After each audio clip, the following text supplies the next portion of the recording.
Hi people, how's it going? It's been a while since I made a video, but I just thought I'd make this because I'm just mowing the lawns here, and I don't know, I just got to thinking. It's it's the 30th of December, New Year's Eve tomorrow, and hopefully next year is going to be a better one than last year, the year before that, and the year before that, and the year before that. Like everybody hopes, we all hope and wish, don't we?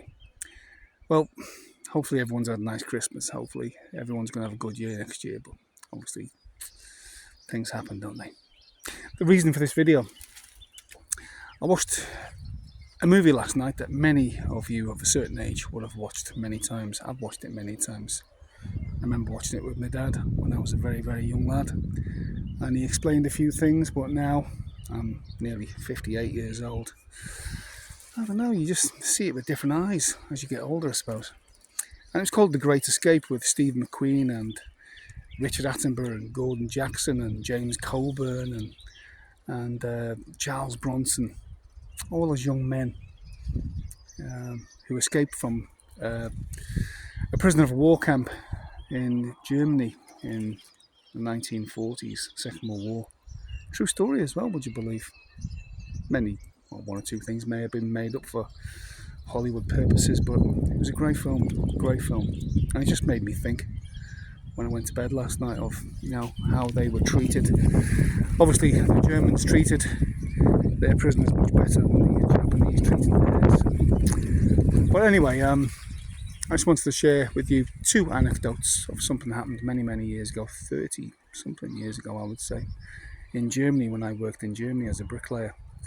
I worked in a small town called Plau am See, which is about 150k north of Berlin, Plau am See. And one day, I'll try and cut this short, there were 6 in our bricklaying gang, 3 Welsh lads and 3 lads from Leicester. We had a great gang, and we were walking down the street one Saturday afternoon, and this old man rode towards us on a push bike. He would have been maybe 75, 80, and he rode towards us, and he heard our voices, our accents, and next thing he stopped, he turned round and come along and Entschuldigung, Sie bitte, he says. And he says, yeah, mate. And he says, are you English? He says. And he says, yeah. And next thing he goes, I was, and he's grabbing our hands, he's shaking our hands, with such happiness. He says, I was a prisoner of war in England, he says. I love England, he said. And I said to him, where were you a prisoner of war?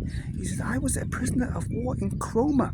Now, for many of you who watch this from the UK, especially from the east of England, know Cromer is a small town on the Norfolk coast. And I know Cromer, I've been there a few times because my ex-wife is from Norfolk, or her family's from Norfolk. And and he was so happy to tell us he was a prisoner of war in Germany, and he worked on a farm. He said, I loved England, he says. And he said when the war was over, he said, I did not want to come home, but they forced me to come home.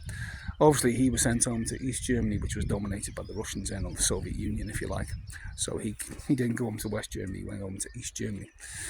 So that was one little anecdote. And 4 years ago I went home to the UK and back to my home area of Flintshire in North Wales, and I met a bloke from Queen's Ferry, which is just on the English-Welsh border, northeast Wales, and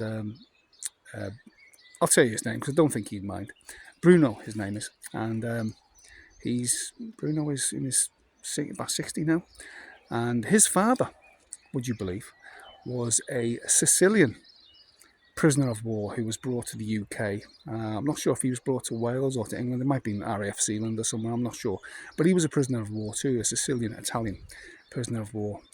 And he too, he was fortunate enough after the war to stay in the UK. He stayed because he met a woman, Bruno's mum, and I never went back.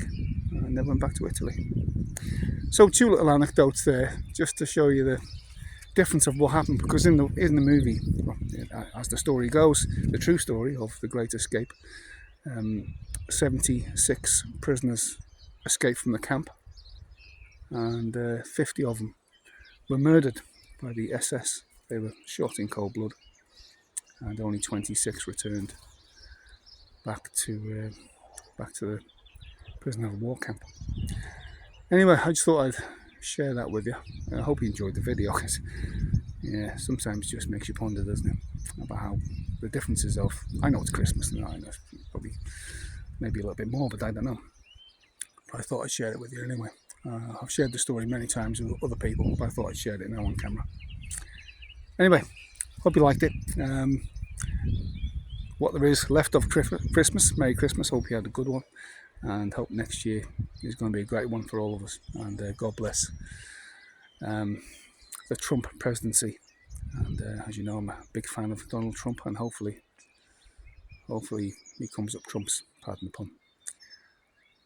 All the best for the new year to everybody I know, and yeah, okay, this is Cross the Rubicon. Please like, leave a comment, subscribe to my channel, give me an uptick, share this video everywhere.